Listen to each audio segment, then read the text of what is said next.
Hi, hello guys. So welcome back. For today's video po, pag-uusapan po natin itong si RCBC Digital Cash Loan and ano ba ang pagkakapareho at pagkakaiba nito kay RCBC Unlipay. Doon po sa mga naka-receive ng email or text messages kay RCBC doon sa yung promo code about cash loan, ito po ay legit. Ang gagawin nyo po, gagamitin yung promo code na to para i-apply online digitally. So dito po, hindi kayo gagamit ng apps ni RCBC. Pero itong digital cash loan ni RCBC guys is only for selected users only. So I guess dun sa mga may mga magagandang record or hindi masyadong ginagamit yung credit limit nila, nagpadala po siya ng promo code na pwede po ako makahiram ng cash loan for up to 28,000 pesos. So trinay ko po ito. So papakita ko po sa inyo dito yung paano ko po in-apply yung promo code na yun. Pwede nyo lang po siya i-apply online, so digital. Ano nga ba yung mga usual na pagkakapareho nitong si digital cash loan at saka itong si Unlipay ni RCBC? Ang usual na pagkakapareho po nila is yung pera na maloloan nyo po is manggagaling lang po siya. So, doon po sa credit limit nyo. Kung magkano po yung credit limit nyo, doon lang po rin po ibabawas po yun.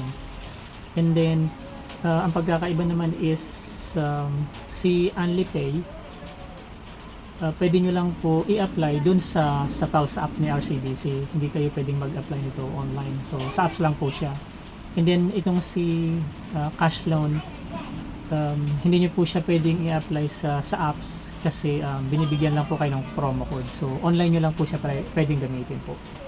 And then, doon sa terms ng installment, itong si digital cash loan, pwede nyo po siyang utangin or i-pay installment from 3 months to up to 60 months.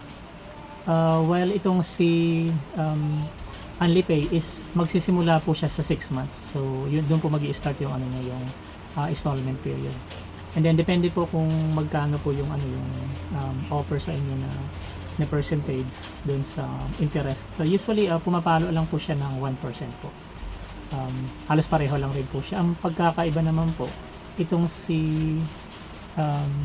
Unlipay ni RCBC is may 3% processing fee. So kung magkano yung total amount, so times 3% po yun. Yun po yung magiging processing fee. And then interest sa rate monthly. So may interest po siya monthly.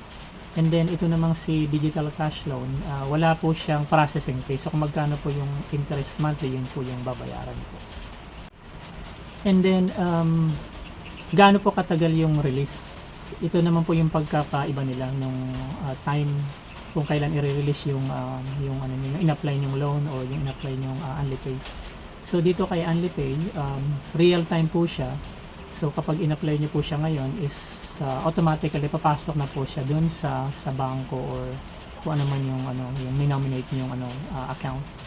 And then dito naman sa kay RCBC Digital, it will take 2 to 3 business days bago po pumasok sa nominate niyo pong bank account.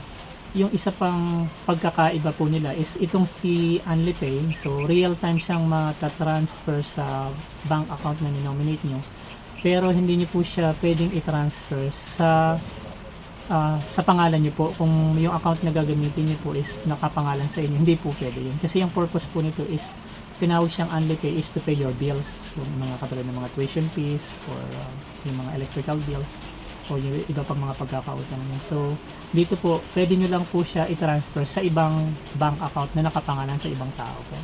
Hindi nyo pwede po siyang i-transfer sa name na nakaregister po sa inyo sa bank account. Unlike itong si digital cash loan, so you can only nominate yung bank account na nakaregister po sa pangalan niyo po. Ito nga palang si Unlipay ni RCBC is unlimited po, kaya tinawag siyang Unlipay. As long as na meron pa po kayong available credits sa account nyo, pwede nyo pong gamitin po itong si Unlipay. While si digital cash loan is a one time lang po. Kung ano lang po yung ibinigay sa inyo na code, yun lang po yung pwede nyo pong apply. May limit lang po kung magkano po yung ibibigay niya po sa inyo. Ito po yung text message na na-receive ko kay RCBC na pwede raw ako mag-loan na up to 28,000 pesos. And then may 1% na add-on interest, and then sabi niya dyan 759.85 yung monthly, pero calculated yan per 60 months. Tapos binigay rin po niya dyan yung promo code, so valid lang po until August 31st po. Dito pupunta lang po tayo dun sa website ni RCBC, tapos yan makikita niyo po yung website na yan, yung promo code na ibinigay niya. And then kailangan nyo lang po kumpletuhin yung 5 steps para ma-process yung application nyo po. And then after nyo ma-enter yung promo code, lalabas na po yung steps. Ilalagay nyo lang po dyan yung amount na gusto nyo pong hiramin, tapos makikita nyo po dyan sa baba yung terms. So pwede nyo po i-move yung cursor na yan kung gusto nyo 3 months or kung gusto nyo 12 months or 60 months po. And then ipapakita niyo rin po yung yung effective interest rate tsaka yung yung monthly amortization. So depende po kung anong months niyo napili. Yung katulad niyan 12 months, so ayan po yung monthly interest po or monthly amortization na babayaran niyo po. So yan po yung first step, installment offer po tawag niyan. So papasok na po tayo dun sa second step, yung card verification. Ilalagay nyo lang po dyan yung credit card number nyo po, tapos yung CBC po, yung security code. Dito na pag sa ibang bangko nyo po i-deposit, so papalo po ng 1 to 3 days. Pero kung same credit or same RCBC account, papalo lang po siya ng 1 to 2 days processing. Kapag lumabas po ito, pipiliin nyo lang kung saan nyo po i-deposit. Kung gusto nyo po i-deposit sa RCBC accounts or sa other bank. So, i-click nyo lang po kung ano ang pagdidepositohan nyo. So, kapag other bank, mayroon naman drop-down list dyan. Hanapin nyo lang po yung banko ninyo. Dito po, ilagay nyo lang po yung bank name, tapos yung account number, tapos yung account name po. So, usually yan, yung pangalan nyo po, yung own account name nyo po. And then once makompleto nyo po, siyempre po yung pang-apat na steps is yung terms and conditions. So hindi po mawawala yan. Kailangan nyo po mag-agree sa terms and conditions. So kasi naka-cover siya ng batas. So once you agree, click nyo lang po yung submit and magre-require po siya ng OTP. And then yung last steps po is yung confirmation po. Makikita nyo po yung full summary, total amount ng niloan nyo po, yung terms 12 months, yung interest rate, saka effective interest rate. Yung monthly na babayaran nyo po is yung total cost ng babayaran nyo po sa entire ng 12 months na kinover. Approved na po yung status niyan, iintayin nyo na lang po yan mai-release sa bangko nyo. So 1 to 3 days or 1 to 2 business days po.